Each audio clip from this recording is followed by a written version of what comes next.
Mock the disabled? Justice is served many years later. This is a story about a piece of shit receiving their deserved karma several years later. Many years ago, I worked in the lovely career of retail. It's sadly normal for there to be a constant flow of shop scum that make you despise their existence, and there are those that are so horrific that what they do is burned into your mind forever. Fortunately, one of these unforgettable moments allowed me to extract my revenge. I had only worked in retail for 1 year in this newly built store and was starting to settle in. Getting to know the great customers and understanding that some people shouldn't be allowed outside, which being a shy person who hates conflict wasn't the best, but at least one of my customers was an absolutely adorable elderly lady who always made time to talk and was an absolute joy to be with. It had been some weeks since I had last seen her, but one morning, I see her car park into the disabled parking bay, as she already has a blue badge. Only this time she hobbled out of the car on crutches with a pot on her leg. I didn't have chance to talk to her yet when a works truck, which did not have a blue disabled badge, pulled into the disabled space next to her, and out jumped an early 40s builder with their teenage kid. Well, this little old lady was having none of this, and must have absolutely massive balls of steel, and stood up to this ignorant builder, and politely informed them that they shouldn't be parking there as it's for the disabled, and he doesn't have a badge. What happened next I can't forget. This builder decided the best course of action was to humiliate and insult this poor elderly lady in crutches, accuse her of faking her disability and claim the cast on her leg was a fake and that she probably milks the benefit system for as much money as possible, then walks off putting on an overdramatic fake limp, laughing away with their teenage kid whilst the old lady stood there in shock. Sadly, being one who lacks courage, I did absolutely nothing about it, and that would stick with me forever. I tried feebly to ask a manager later to do something about it, but they didn't care or want to get involved. For years, I worked in this store, always seeing this scum builder come in and out.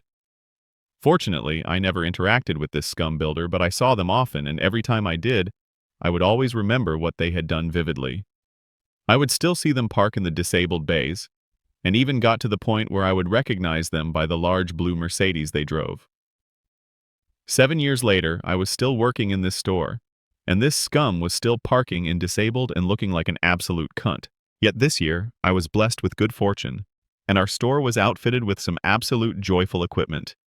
Due to the high number of complaints, our store had set up a company to deal with the parking violations. But instead of having external parties coming in and ticketing cars, the staff of the store were given the ticketing machine, and it was our duty to go to the car park and record any cars that violated the parking rules. This was all done digitally, and there would be no paper tickets upon the cars. This was brilliant. As soon as I found out, I knew what I was going to do. It didn't take long for me to learn how to use the machine, and it certainly didn't take long for the opportunity to get revenge. And so it began. There were 3 rules for parking, and if you break these rules, there is a lovely $80 fine in return each time it happened. The first rule: no parking in disabled without a badge. And I know well that the scum builder is certainly violating this rule, and it wasn't long until I saw him next, and as soon as he entered the store, I quickly scurried out with the ticketing machine, and lo and behold, there was the oversized blue Mercedes in the closest disabled bay, with no badge. I smashed them car details in with some well-shot photos, and sent the report off so that they would receive a lovely letter of their fine they would ask to pay. That's not enough though, but fortunately it takes weeks for them to finally receive the ticket, which grants me the opportunity to constantly ticket their parking violations. Because as you would expect, the scum would always park in disabled, and as I worked at the front of the store, I would always know when they had parked. After ticketing their car dozens of times, the scum unfortunately learnt their lesson, as their oversized blue Mercedes no longer appeared in disabled parking bays. But as you expect, the scum would still be scum, and they would find their new parking space inside child parking rule 2, don't park inside child parking without a child. Had this scum gotten enough, I thought? Of course. Not they haven't learnt their lesson and continue to be a complete wanker and park in the child parking, which we didn't have many spaces for. At this point, I knew all their car details by heart and would gleefully fill out the ticket machine as I skipped over to their car, violating the child parking, and take the photos needed for them, including shots of their cat seats that bear no child seats in them. And as it became routine, this once again carried on a few weeks more of tickets being created, and eventually they start receiving the fines.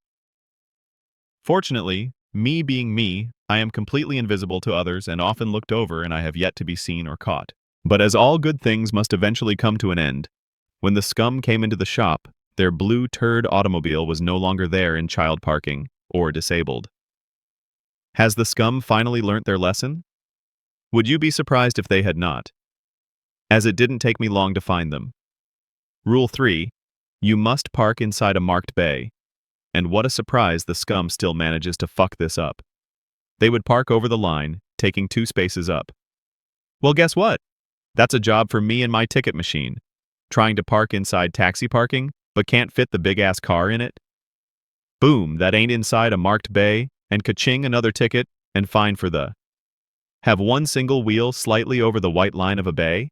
Well, guess who technically broke the rule? That's right, Scumbag did. And there goes a few more weeks of fun, until eventually Scumbag runs out of ways that they can possibly break the rules. And our company hires externally to start ticketing cars, so my beloved weapon of justice goes to rest. Now I know what people are probably going to say, that all these fines are not enforceable because of blah blah blah, but I honestly don't care for a few reasons. Firstly, I'm being paid to do this, so either way my time or money isn't wasted. Secondly, it did have an effect as they repeatable changed their parking habits. And thirdly, even if they don't end up paying, they are still going to spend a fuck ton of the time and effort trying to overturn them over and over again, having to constantly be harassed by mail. Overall, if all the fines are counted separate and added up, they would have received thousands of pounds worth of fines building up over time for being scum. Cherry on the top, about 3 years later, I walk by this piece of scum on the car park and watch as they scream at some innocent dude in a high-vis jacket, accusing them for being the one giving them all parking fines. Which put me at peace knowing this must have seriously got to them and cost them to still be raving mad after 3 years. Short version.